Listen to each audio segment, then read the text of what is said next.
السلام عليكم، كيف دايرين؟ اخباركم؟ نتمنى تكونوا بخير وعلى خير وتكونوا على احسن ما يرام وتكونوا في صحه جيده ان شاء الله. بغيت نتقاسم معكم هذا الفلون هذا، كيجي رائع وكيجي زوين زوين بزاف.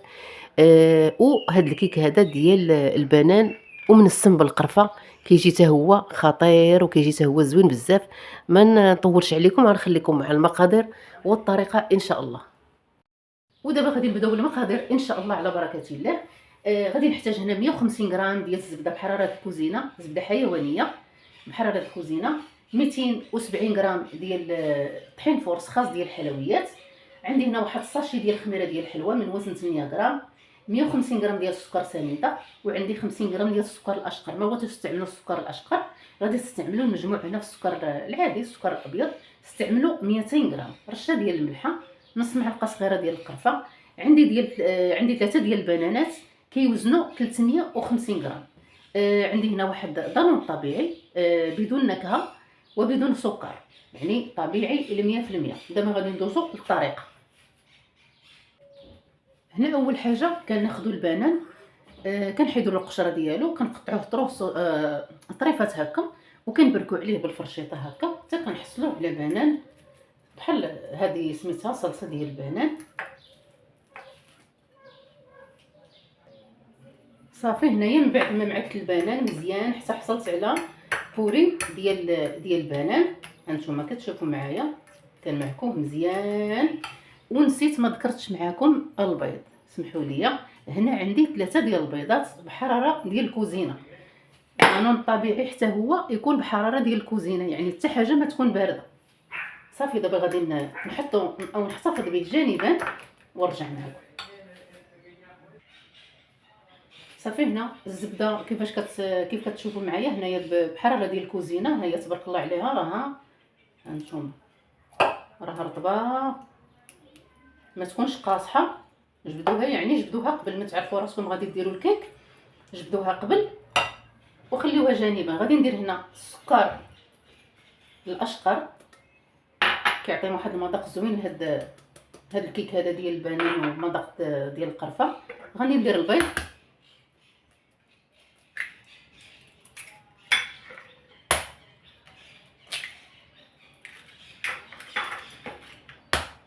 كيجي زوين بزاف. وغادي ندير دانون طبيعي، كندير واحد رشه ديال الملحه، وغادي نطرب الكل جيدا بالطراب وغادي نرجع معكم. غادي نزيدو هاد بوري ديال البنان كيف كتشوفوا معايا، وغادي نزيدو نخدمو واحد شويه.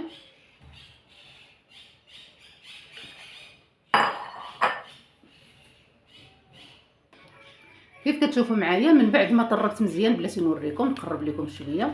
من بعد ما طربت الخليط ديالي مزيان، هنايا غادي ناخذ واحد الغريبيل، وغادي نبدا ندير الطحين شويه بشويه. انا كندير شويه بشويه وكنخلط هكايا. غنزيد هاد القريفه هذه وانا كنخلط شويه بشويه حتى نكمل الطحين ديالي عاد باش ندير الخميره هي الاخر. صافي هنا من بعد ما خلطت الطحين ديالي مزيان هانتوما كتشوفوا، دابا غادي ندير هاد الساشي ديال الخميره وغادي ندير تقريبا واحد معلقه ديال الخل، معلقه كبيره اختياريه. اللي بغى يستعملو، اللي ما بغاش يستعمل يدير غير الخل بوحديتو، هذا الخميره بوحديتها. صافي غنخلط مزيان الكل جيدا.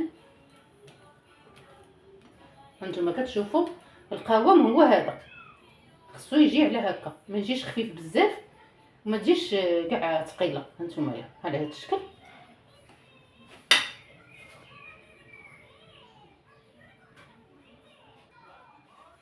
صافي هنايا عندي المول ديالي، هانتوما كتشوفوا معايا درت له الكاغيط، درت له الزيت هو الاول ودرت له الكاغيط. الا ما كانش عندكم المول كيلصق دهنوه غير بشويه ديال الزبده، ديروا له الطحين وصافي.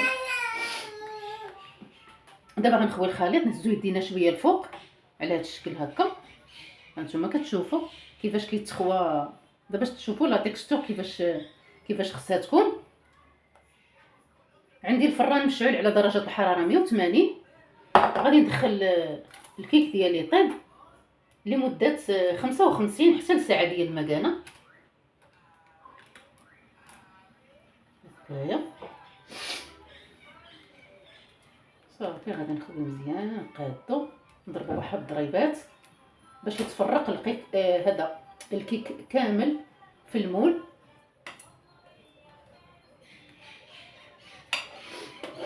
نتوما على هذا الشكل هكا.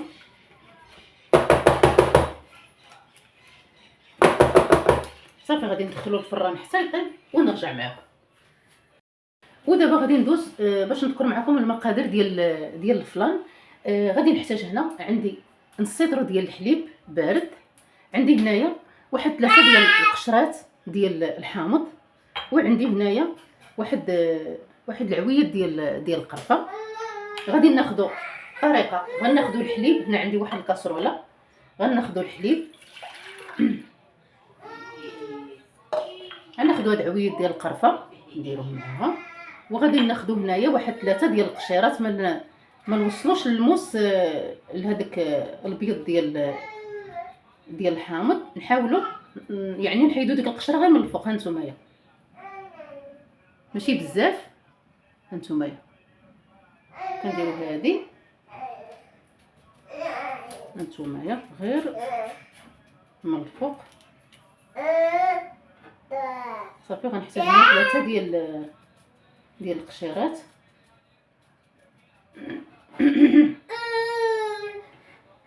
صافي وغادي نديرو فوق البوطه حتى تطلع فيه، يعني تقريبا تبغي تطلع فيه ديك الغليه، ونطفي عليه. هنايا من بعد ما طلعت الغليه في الحليب، هانتوما باقا فيه القشره وباقي فيه هذا سميتو القرفه، عود ديال القرفه. حتى كطلع فيهم الغليه، نتوما كتشوفوا معايا. صافي كنطفي عليه وكنخليه جانبا حتى يبرد مزيان. بالنسبه للكراميل غنحتاج هنايا عندي 100 مليلتر ديال الماء بارد، وعندي 50 غرام ديال السكر سنيده. غادي نديرو اول حاجه غندير الماء، وغادي ندير هذيك 50 غرام ديال السكر سنيده، وغنديرهم فوق العافيه ونبدا نحرك حتى يولي لي على شكل كراميل. انا غادي نوريكم هنا كيف كتشوفوا معايا، راه بدا كيوجد الكراميل. هذه هي المرحله اللي خصنا نحضيو معاه باش ما يفوتش يعني هذا الطياب ديالو، يعني نحصلوا على كراميل اللون ديالها مذهب. هانتوما كتشوفوا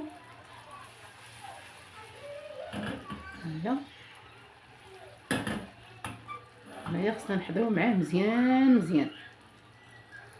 صافي انا في هذه المرحله هذه صافي راه وجد عندي الكراميل. هانتوما كتشوفوا اللون ديالو كيفاش داير. دابا غادي نخويه نيشان في المول ديال الفلا. هو هذا غادي نخوي فيه دابا سميتو،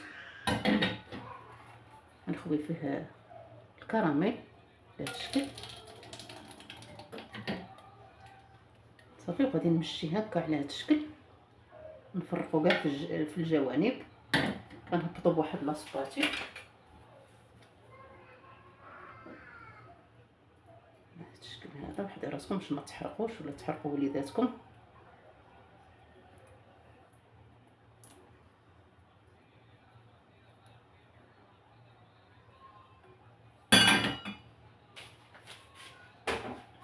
صافي وغادي هكا غنمشي هكا على هذا الشكل باش يتفرق كاع في الجنيبات.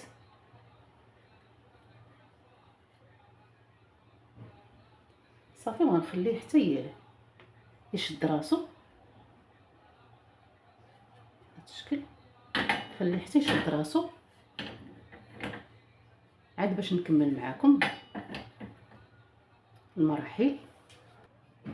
دابا غادي ندوزو للمرحله الثالثه، يعني المرحله الاولى هي غلينا الحليب مع القرفه، عود ديال القرفه وقشر ديال الحامض. المرحله الثانيه هي صايبنا الكراميل. المرحله الثالثه هي غندوزو دابا. عندي هنا 4 ديال البيضات، هانتوما كتشوفوا معايا بحراره الكوزينه، وعندي 150 غرام ديال السكر سنيده. غادي نهرسوا هاد البيضات هادو.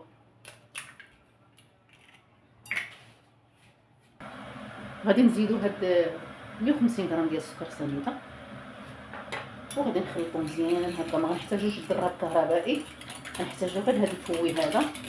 خلطو مزيان بهذا الشكل.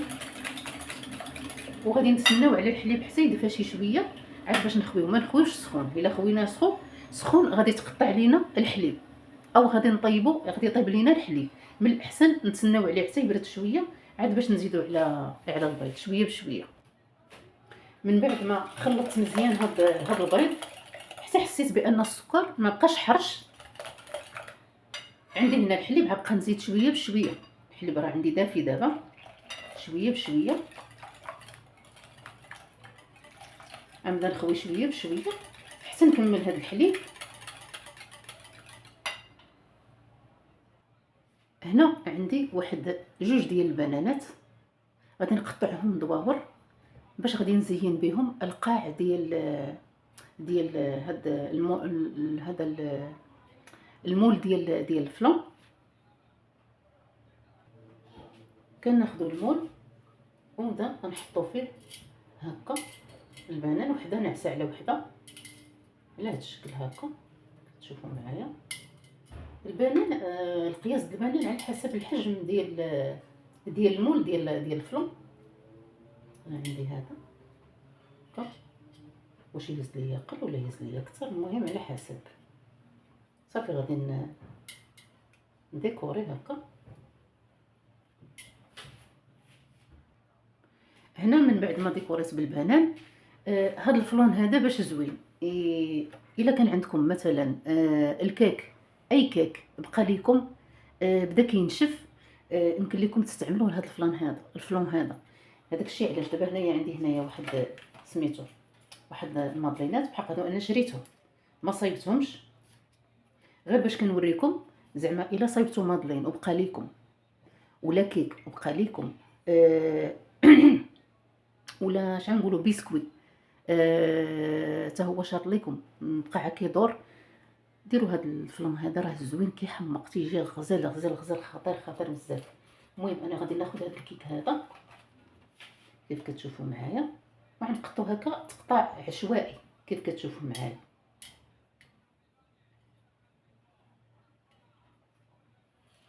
بعض المرات كنصايبوا الكيك كيبقى لينا محطوط كينشف، ما تيبقاش صالح، ما تيبغي حتى واحد. ديروا به هذا الفلان هذا راه كيجي زوين. صافي غادي نبدا هكا نفرتت ونغطي الوجه ديال البنان. حنا درنا هذا الكراميل هو الاول، درنا البنان وكنديروا هذا المادلين هذا. صافي غنزيد هاد المادلينه هذه. صافي هنا من بعد ما فرتت هذوك هادو لي مادلين غادي نبدا نهز الخليط هكا ونبدا نخوي من الفوق ديال المادلين بهذا الشكل، وغادي نخليهم واحد 10 دقائق تنحسوا بهذاك لي مادلين شربوا لنا هاد الحليب هذا عاد باش ندوزو المرحله ديال الطياب.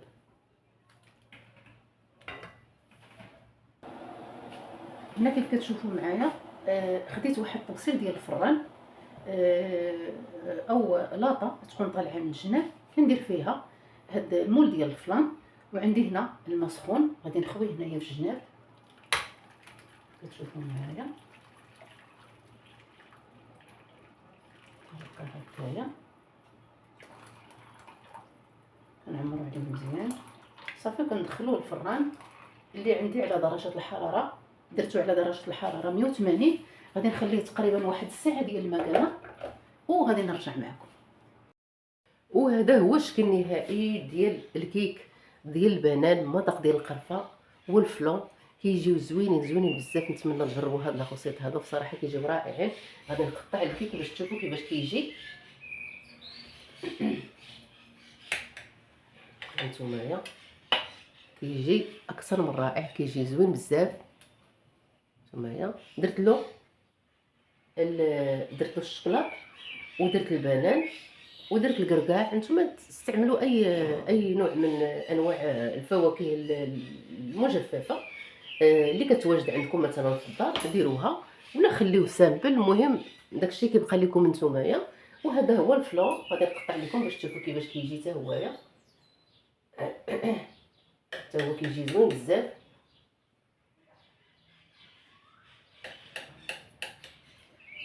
ندير البنانه هذه هانتومايا،